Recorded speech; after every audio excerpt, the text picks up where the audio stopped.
Welcome to Mohit Guruji channel. इस video में हम लोग डिस्कस करने वाले हैं प्रेजेंट इंडेफिनिट के ऊपर। टेंस हो या फिर इंग्लिश का कोई भी लेक्चर हो, उसकी पढ़ाई 3 स्तर में होती है, एक बेसिक, एक इंटरमीडिएट और एक एडवांस। मैं ये जो टेंस के बारे में, प्रेजेंट इंडेफिनिट के बारे में बतलाने वाला हूँ, वो बेसिक, इंटरमीडिएट और एडवांस तीनों के लिए है। डैट मीन्स समझिए कि बेसिक से लेकर मैं एडवांस तक आपको पूरा बतला रहा हूँ। तो ये इंडेफिनिट के ऊपर है। इंडेफिनिट देखे ऐसे तो बहुत छोटा लगता है, मगर ये बहुत विस्तारित एक टॉपिक है, और टेंस का हर एक टॉपिक। तो यदि आप इसे डिटेल में जो मैं समझा रहा हूँ आप समझ लेते हैं, तो आपको टेंस, पूरे टेंस में कहीं दिक्कत नहीं होगी। यदि केवल आप इसको सही तरीके से समझ जाएंगे तो आपको पता चल जाएगा कि पूरे टेंस को कैसे समझना है, रूल को कैसे अप्लाई करना है, हर एक चीज। तो मैं बेसिक ही बताऊंगा, एडवांस ही बताऊंगा, इंटरमीडिएट ही बताऊंगा। आप जितना याद कर सकते हैं, आपकी जितनी कैपेसिटी है, आप उसे याद करें, समझें, देखें। जहां पे दिक्कत हो आप मुझे कमेंट में लिखें। वीडियो कैसा लगेगा ये भी कमेंट में लिखिएगा। चलिए तो शुरू करते हैं। Present indefinite. प्रेजेंट इंडेफिनिट कहिए आप, या फिर सिंपल प्रेजेंट टेंस, दोनों एक ही चीज है। आप जो चाहे कह सकते हैं।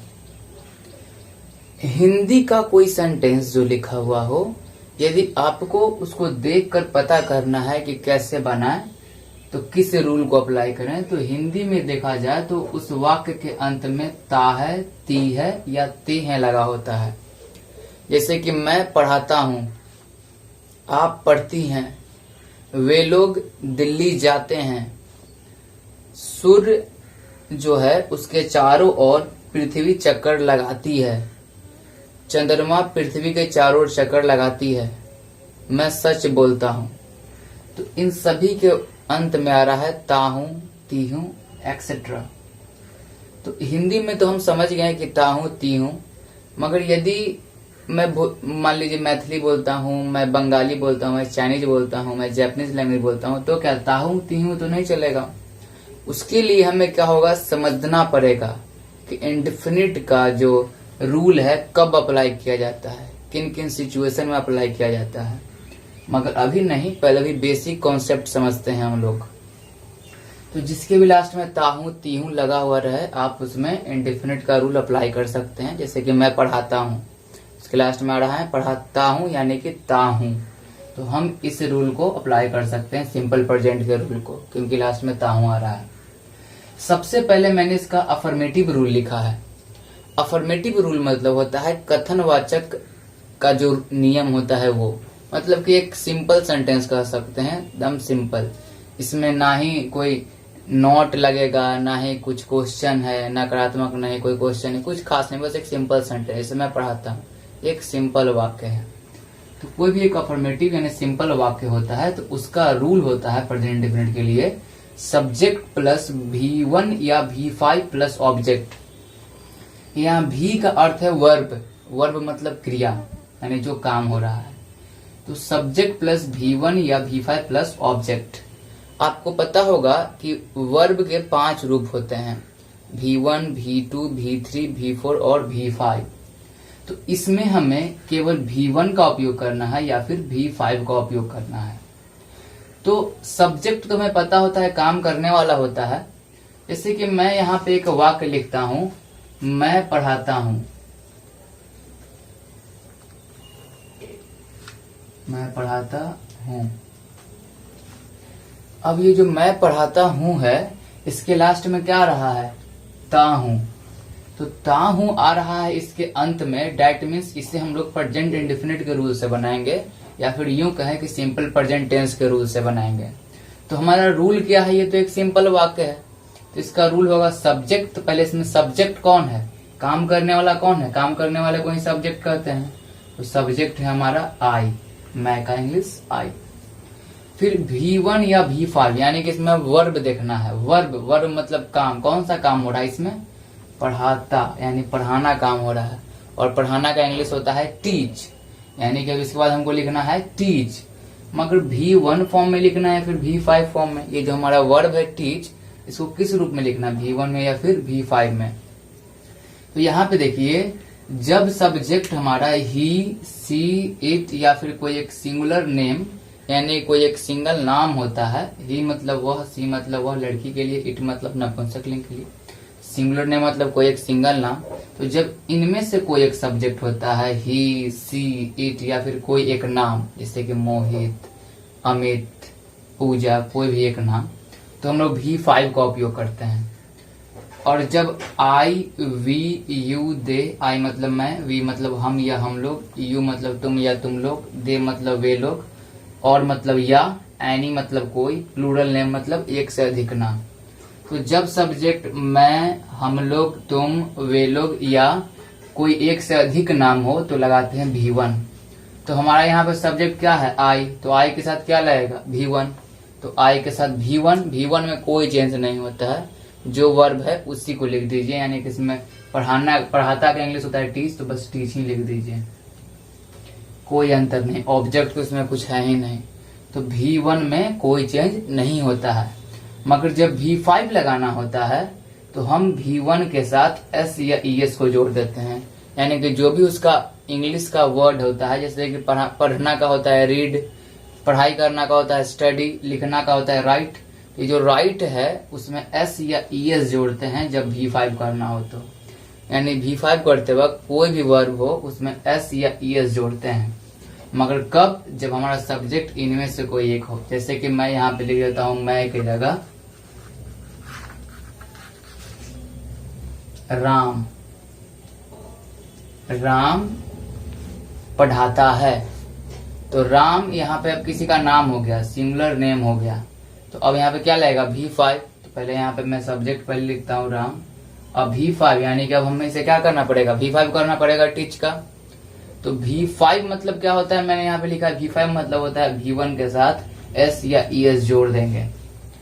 तो कब S जोड़ेंगे, कब ES जोड़ेंगे, इसके ऊपर में भी मैंने यहाँ पे लिख दिया है कि जिस वर्ब का अंतिम शब्द CH, SH, O, X, Z, S या डबल S हो तो ES जोड़ते हैं। जैसे कि टीच क्लास में क्या आ रहा है, CH, इसमें क्या लगाएंगे, इसमें ES जोड़ेंगे। यानी किसी वर्ब का अंतिम अक्षर इनमें से कोई एक है तो उसमें हम लोग लगाते हैं ES V5 करते वक्त। नहीं तो कोई अन्य यदि वर्ब हो उसका V5 करेंगे तो केवल S जोड़ेंगे, बस S।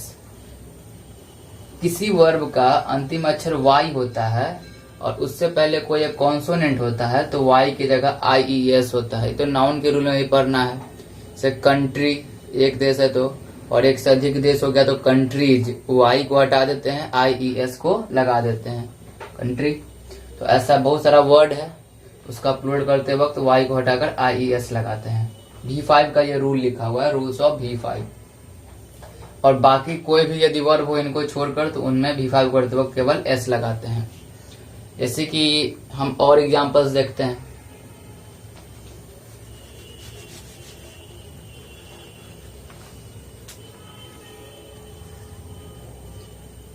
राम और श्याम घर जाते हैं।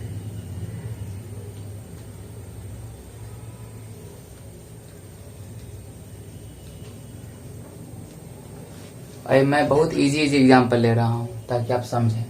पहले इसमें देखना है कि सब्जेक्ट कौन है, सब्जेक्ट यानी काम करने वाला कौन है, क्योंकि पहले सब्जेक्ट लिखते हैं रूल के अकॉर्डिंग और इसके लास्ट में ते हैं आ रहा है, यानी कि इंडेफिनिट के रूल से ही बनेगा। तो रूल तो ये इंडेफिनिट का, पहले सब्जेक्ट कौन, तो राम और श्याम, काम करने वाले दोनों हैं, तो सब्जेक्ट हो गया राम एंड श्याम, राम एंड श्याम। अब जब मैंने सब्जेक्ट लिख दिया उसके बाद वर्ब लिखना है, V1 या V5। तो देखिए इसमें क्या लगेगा, V1 लगेगा फिर V5 लगेगा। तो यहाँ पे जो हमारा सब्जेक्ट हुआ प्लूरल नेम हो गया, एक से अधिक नाम हो गया, तो क्या लगेगा V1। तो V1 यानी कोई चेंज नहीं, जो वर्ब है उसी को लिख देंगे। कौन सा इसमें वर्ब है, कौन सा काम हो रहा है, जाते हैं, यानी जाना का गो, बस गो है, कोई चेंज नहीं। कहाँ जा रहे हैं, घर, तो टू होम, लास्ट में ऑब्जेक्ट लिख दिए। तो बहुत इजी था। अब जैसे कि मैं आपको बोलता हूं कि वह रोती है, वह रोती है, तो वह रोती है, यहाँ पे मैं लिखता हूं वह रोती है। तो यहाँ पे सब्जेक्ट क्या है, वह, और रोती यानी लड़की है, तो वह लड़की के लिए क्या लगता है, सी। अब यहाँ पे सी के साथ देखिए क्या लगता है, सी के साथ क्या लगता है, V5। तो यहाँ पे कौन सा वर्ब है, रोना, तो वीप, तो वीप का क्या लगाएंगे, V5। तो V5 में क्या होता है, पढ़ लीजिए, V5 का मतलब होता है कि V1 में S या ES लगाएंगे, यानी जो वीप शब्द है उसमें S या ES लगाएंगे। इसमें क्या लगाएंगे, तो इसमें लगाएंगे केवल S। केवल S क्यों लगाएं, ES क्यों नहीं लगाएं, क्योंकि ES तभी लगता है जब वर्ब का अंतिम अक्षर इनमें से एक हो। ये आप समझ गए होंगे, मगर याद रखिएगा हर एक रूल्स के कुछ एक्सेप्शंस होते हैं। इसे जरूरी नहीं है किसी वर्ब का अंतिम अक्षर ये हो तो उसमें ES ही लगेगा, किसी किसी में S भी लग सकता है। जैसे कि रेशियो, उसके लास्ट में O है मगर फिर भी उसमें S ही लगता है, ES नहीं लगता है। मगर गो, इसके लास्ट में O है मगर इसमें ES लगता है, गोज, GOES, गोज। तो exceptions can not invalidate the rules, exception से कुछ नहीं होता है। आप इस नियम को याद कर लें, कुछ कुछ एक्सेप्शंस मिलेंगे, आप उनके बारे में पढ़ लें। तो आप, मैं उम्मीद करता हूं कि इतना चीज आपको समझ में आया होगा। क्या अफर्मेटिव रूल है, नोट्स V5 कब लगता है, V1 कब लगता है, V5 में S और ES दोनों लगाते हैं, तो ES कब लगाते हैं और S कब लगाते हैं। तो ES तब लगाते हैं जब वर्ब का अंतिम अक्षर ये हो, या फिर Y हो तो Y को हटाकर IES लगा देते हैं, और Y से पहले कोई कॉन्सोनेंट भी होना चाहिए। और यदि कोई अन्य वर्ब हो, यदि उसका V5 करेंगे तो बस S लगाएंगे। ES तो इनमें लगता है, बाकी जितना भी वर्ब उसका V5 करते हो केवल S लगा देंगे। कुछ एग्जाम्पल्स देखें हम लोग। अब इसके बारे में थोड़ा और डिटेल में पढ़ते हैं, ठीक है। अब देखिए हम लोग निगेटिव रूल पढ़ रहे हैं। निगेटिव रूल में क्या है, अफर्मेटिव रूल तो समझ गए, सिंपल वाला। निगेटिव में सब्जेक्ट प्लस डू या does plus not plus V1। देख रहे हैं आप, डज में ES लगा हुआ है, तो डज ES किस में लगाते थे, यानी V5 किस में लगाते थे आप, V5 लगाते थे आप, ही, सी, इट और सिंगुलर नेम के साथ V5 लगता है। तो जिनमें भी आप V5 लगाते थे उनमें आप डज लगाइएगा, और जिनमें आप V1 लगाते थे उनमें आप डू लगाइएगा। और फिर नॉट और फिर V1, इसमें V5 नहीं लगता है। निगेटिव के रूल में V5 नहीं लगता है। एग्जाम्पल से आप लोग समझिएगा। देखिए, मैं नहीं पढ़ाता हूं, ठीक है, मैं नहीं पढ़ाता हूं। इसमें ताहू तो आ रहा है मगर नहीं भी आ रहा है, यानी कि ये अब हो गया निगेटिव सेंटेंस। पहले हम लोग पढ़े थे अफर्मेटिव सेंटेंस, अब ये है निगेटिव सेंटेंस। तो निगेटिव का रूल तो यहाँ लिखा हुआ है, पहले सब्जेक्ट आई, फिर डू या डज, तो आई के साथ क्या लगेगा, डू लगेगा। जिनमें जिनमें V1 का मैंने प्रयोग सिखाया था उन सभी के साथ डू लगेगा। जिनमें जिन्हें V1 लगता था, जिन्हें V5 लगता था उनमें डज लगेगा, ठीक है। तो आई में क्या लगेगा, डू लगेगा क्योंकि इसके साथ V1 लगता है। फिर क्या लगाना है, नॉट, और फिर इसमें कौन सा वर्ब है, पढ़ाता, तो टीच। निगेटिव में V5 का उपयोग नहीं होता है, ये याद रखने वाली पॉइंट है। यदि मैं लिखता हूं आई डू नॉट टीचेज, तो वो सब तो गलत होगा, इसमें केवल V1 लगेगा, चाहे कोई भी हो। यहाँ पे डू या डज लग सकता है सब्जेक्ट के अकॉर्डिंग। यदि ही, सी, इट सिंगुलर नेम रहे तो डज, अनदर टू। तो ये आप समझ गए। आप चाहें तो डू नॉट की जगह यहाँ पे डोंट भी लिख सकते हैं, डोंट, आई डोंट टीच, ठीक है। तो ये नेगेटिव रूल है। अब इंटरोगेटिव रूल भी समझ लेते हैं।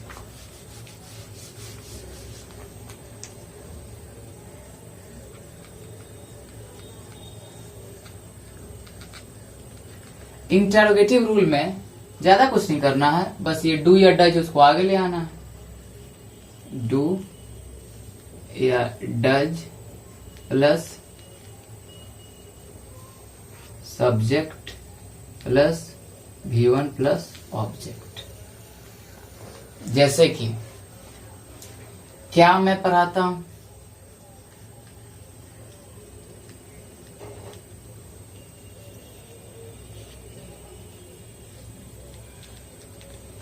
तो क्या मैं पढ़ाता हूं, ये अब क्वेश्चन बन गया। यदि कोई भी क्वेश्चन बन जाए उसे कहते हैं इंटेरोगेटिव।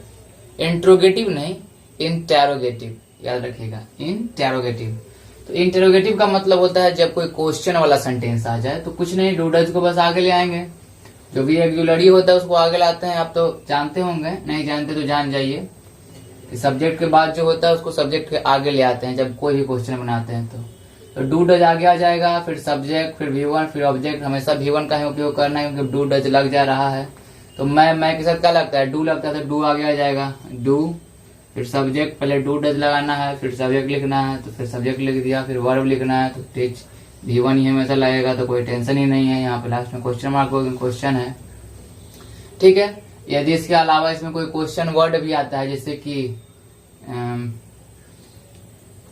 क्यों, ऐसा करके कुछ आ जाता है, जैसे कि क्यों मैं पढ़ाता हूँ, क्यों मैं पढ़ाता हूँ, तो क्यों मैं पढ़ाता हूँ। तो क्यों आ गया तो क्यों का इंग्लिश क्या होता है, वाई। तो सबसे पहले आपको लिखना होगा वाई, फिर डू या डज आगे में रहेगा तो डू आई टीच, क्योंकि आई के साथ डू लगता है। यदि कोई क्वेश्चन वर्ड आए उसको सबसे आगे रखिएगा हमेशा, यहाँ क्वेश्चन मार्क, ठीक है। तो ये निगेटिव का रूल है, काफी आसान है। निगेटिव समझ गए आप, ये इंटरोगेटिव का भी रूल समझ गए। अब थोड़े आते हैं एडवांस लेवल पे, यानी कि जो लोग गलतियां करते हैं। बहुत सारे लोग इंग्लिश में फ्लुएंसली बोलते हैं मगर वो बहुत सारी गलतियां करते हैं। तो यदि आप इन्हें सीख जाएं तो आप उन्हें बस सुनकर उनकी गलतियों को देख सकते हैं, कहाँ कहाँ पे उन्होंने गलतियां किया, और आप अपनी भी गलती को नहीं कर सकते हैं। जैसे कि आप अब यदि सीख जाइएगा तो आप गलती नहीं करेंगे, जैसे मैं अभी सिखलाने वाला हूँ। ये सब तो आपको समझ में आ गया होगा। निगेटिव रहे तो बस डू डज लग जाता है, जिनमें V1 लगाते थे उसमें डू, जिसमें V5 लगाते थे उसमें डज, फिर नॉट, फिर V1। जैसे कि आई डू नॉट टीच, मैं नहीं पढ़ाता हूँ, लास्ट में ताहू आ रहा होता है, इंडेफिनिट का रूल नहीं आ गया तो इंडेफिनिट का निगेटिव वाला रूल लगा देंगे, आई डू नॉट टीच, फिर सब्जेक्ट, फिर डू या डज, फिर नॉट, फिर टीच। मोहित नहीं पढ़ाता है तो मोहित डज नॉट टीच। मोहित एक सिंगुलर नेम है जिसके साथ डज लगेगा क्योंकि V5 लगता है, तो मोहित डज नॉट टीच। यदि क्वेश्चन हो क्या मोहित पढ़ाता है तो डज मोहित टीच, क्योंकि मोहित है तो उसके साथ डज लगेगा, V5 लगता है तो डज आएगा, डज मोहित टीच। मोहित क्यों पढ़ाता है, वाई डज मोहित टीच। पहले क्वेश्चन वर्ड आएगा why does Mohit teach. Oh, now this is the most important part of my video. ये सबसे इम्पोर्टेंट पार्ट है, इसको समझना बहुत ही अधिक इम्पोर्टेंट है। और भले ही कोई आदमी इंग्लिश बोल रहा हो, इंग्लिश जानता हो, टेंस के बारे में पूरा पढ़ा हुआ हो, मगर उसको इस चीज की जानकारी नहीं होती, तो आप इस चीज को अच्छी तरीके से समझें और कभी भी इसमें गलती ना करें। तो चलिए देखते हैं। जिस भी सेंटेंस में, किसी भी सेंटेंस में यदि सेल्डम लग जाए, यूजुअली लग जाए, समटाइम्स लग जाए, ऑफन लग जाए, एवरीडे लग जाए, या फिर कोई भी जो भी रेगुलर हैबिट होती है,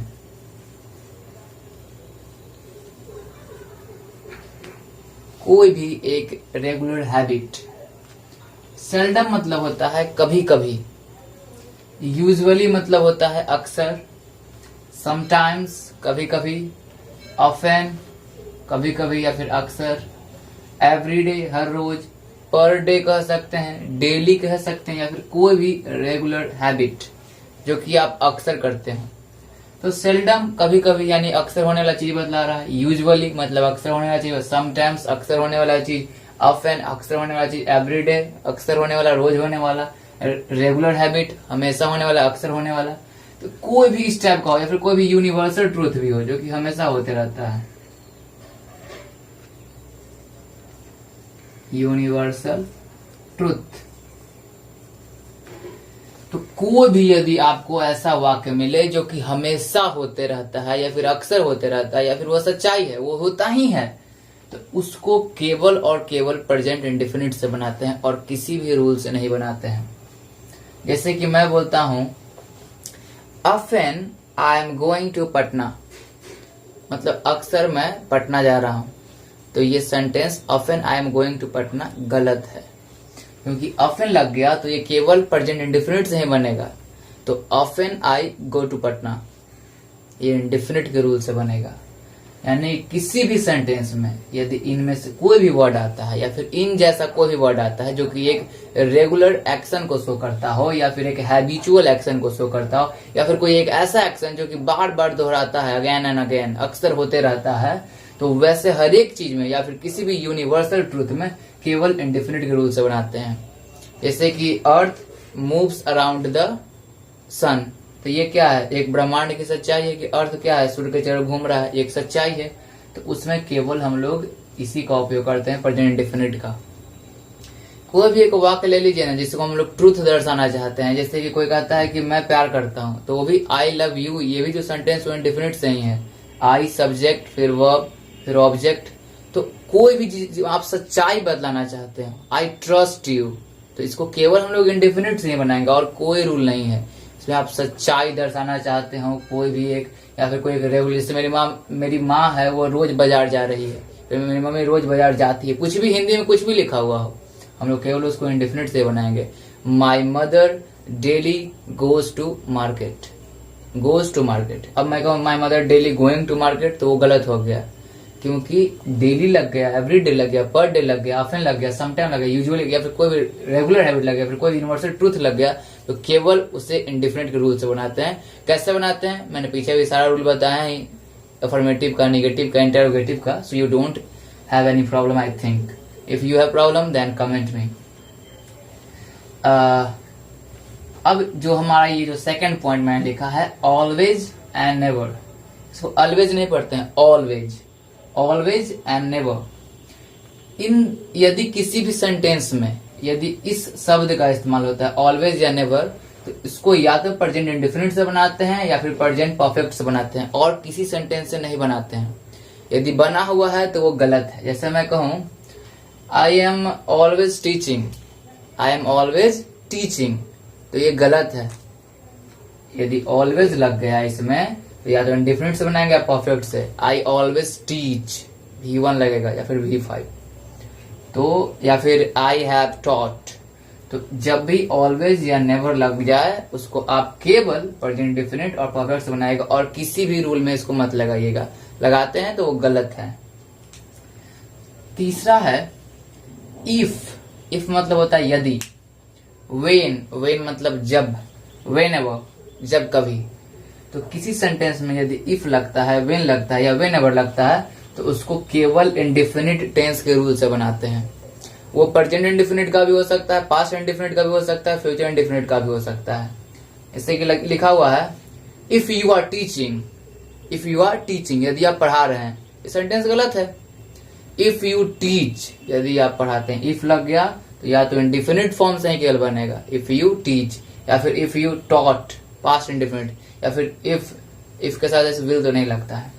तो इफ यदि लगा हुआ है तो आप केवल इंडेफिनिट फॉर्म लगाएं, चाहे वो प्रेजेंट हो, पास्ट हो या फ्यूचर हो, केवल इंडेफिनिट का उसका rule. When, when I teach, जब मैं पढ़ाता हूं, या फिर वेन आई टॉट, जब मैंने पढ़ाया। वेन आई सॉ मतलब जब मैंने देखा, तो वेन आई सॉ। अब ऐसा नहीं कर सकते हैं वेन आई वॉज वॉकिंग, ऐसा नहीं, कंटिन्यूअस नहीं।